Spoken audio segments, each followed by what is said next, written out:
അങ്ങനെയാ പറയുന്നത്. ഒരിക്കൽ യോനായെ അടിച്ചു, മരിക്കുമെന്ന നില വരെ എത്തി. ഞാൻ അതറിഞ്ഞപ്പോൾ വളരെയധികം കരഞ്ഞു.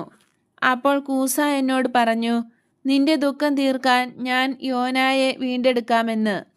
എന്നാൽ ഡോറാസ് അദ്ദേഹത്തെ നോക്കി പരിഹസിച്ച് ചിരിച്ചതല്ലാതെ ഒന്നും സ്വീകരിച്ചതേയില്ല. ഹേ ദുഷ്ടൻ, ഇസ്രായേലിലെ ഏറ്റവും നല്ല വയലുകൾ അവൻ്റേതാണ്.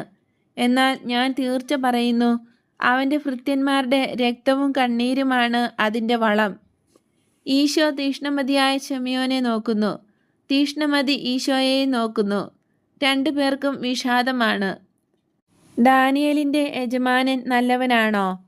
അയാൾക്ക് മനുഷ്യത്വമെങ്കിലുമുണ്ട്. അവനും പിടിച്ചു പറിക്കും, പക്ഷേ ഉപദ്രവമില്ല. ഇടയന്മാർ സത്യസന്ധന്മാരായതുകൊണ്ട് അയാൾ അവരോട് സ്നേഹത്തോടെ പെരുമാറുന്നു. മേച്ചിൽ സ്ഥലങ്ങളുടെ ഉത്തരവാദിത്തം